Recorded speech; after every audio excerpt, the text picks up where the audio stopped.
Hey guys, today we're going to be discussing Beyonce's first fragrance, Heat. It is a classic fruity fragrance, very sensual, very warm, and we're going to be talking about it today, okay? Packaging is very dope, has this very grained feel to it. The B insignia, just kind of going through the box, has Beyonce Heat on the front, Beyonce Heat on the back, description on the bottom, and the Parfum 100mm. Yeah, it's a pretty nice, very exotic kind of box. I like it. The bottle has a very unique design to it. She designed it because she wanted it to be like a very, kind of have a sense of classic bottles from like old times and old eras. And yeah, and she wanted it to seem like it was like kind of melting from the bottom. So it kind of has like this lava-esque, very like burned kind of melted glass at the bottom.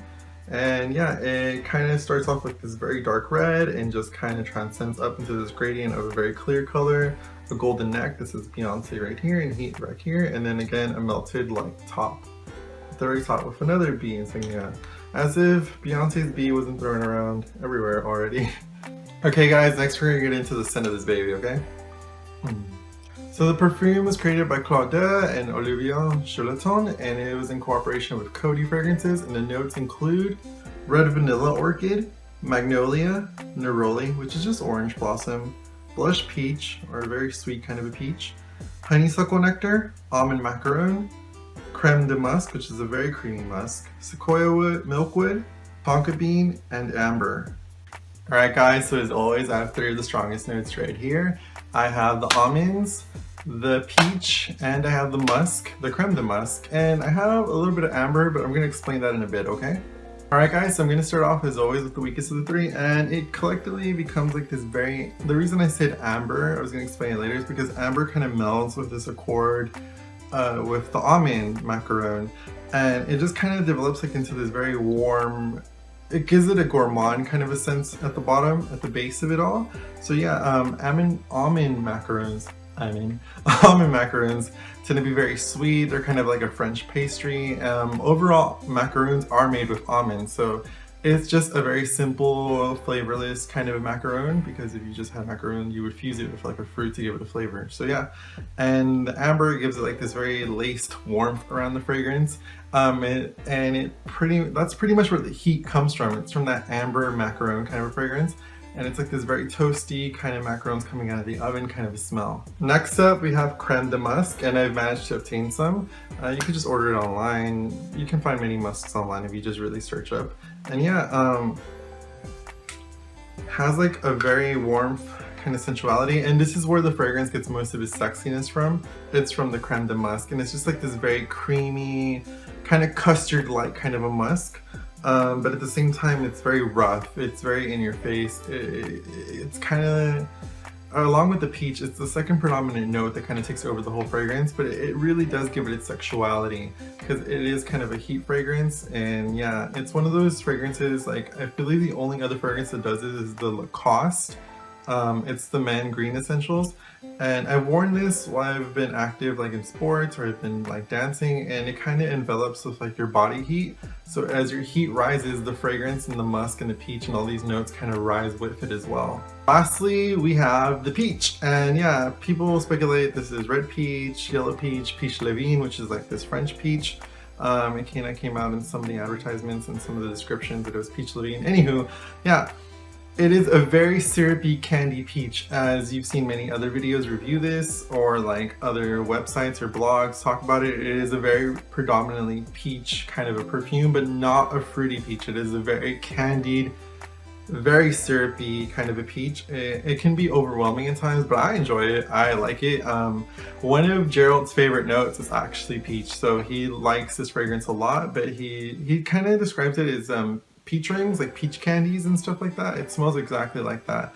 And yeah, it is a very syrupy kind of a peach, very fruity.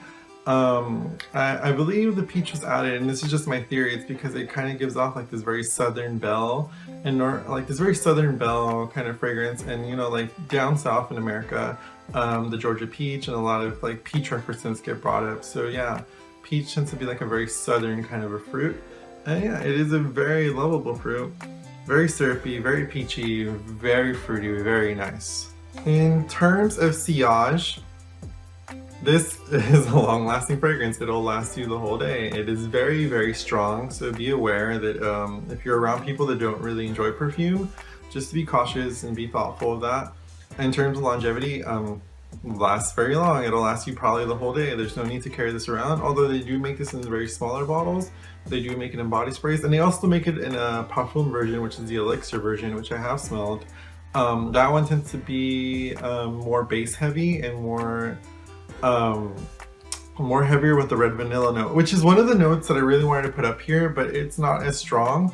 But it is welled into the fragrance. The reason I'm bringing up the red vanilla note is because it is such a rare vanilla. I believe it's called Rubia Negratilla or something of that sort.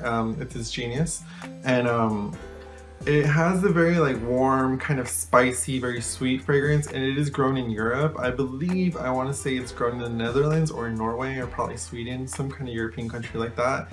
And I believe it is predominant during the winter months. I'm not quite sure, but I remember reading about it years ago. It's just this very spiky kind of a red, luscious orchid, and it was added to this fragrance. I believe only this one has it. One by Atelier, I believe it's called like Amber Sultan, has that note in it, and there's another perfume that has that. I believe it's by Balmain. Yeah, one of the Balmain fragrance has red vanilla orchid, but those are the only 3 exclusive fragrances that contain red vanilla orchid, so it's a really special orchid. But yeah, back to longevity, it'll last you the whole day. So yeah, just be cautious of this. It is very strong. It is a sex bomb, if anything. And if you guys don't know, Orchid tends to be one of Beyonce's favorite flowers to use within her perfumes. From Pulse to Rise, they all have a special orchid.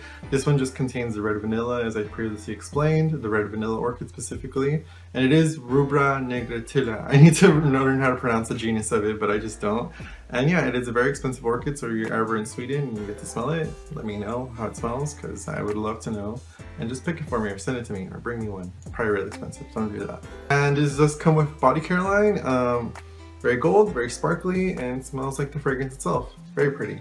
So yeah guys, just to end the video, if you guys are looking for a very sexy, very sensual, very hot fragrance, as she herself notes, she wanted this fragrance to have a lot of heat on it. It's supposed to be like a reflection of her performances and whatnot, and her on stage and her sensuality and whatnot. So if you guys are into that, then get into this fragrance. It's very sensual, very warm, very sexy, and it's perfect for daytime. And yeah, just get into this, smell as much as you can, okay? So guys, this is the end of the video. Stay fresh, stay clean, smell good.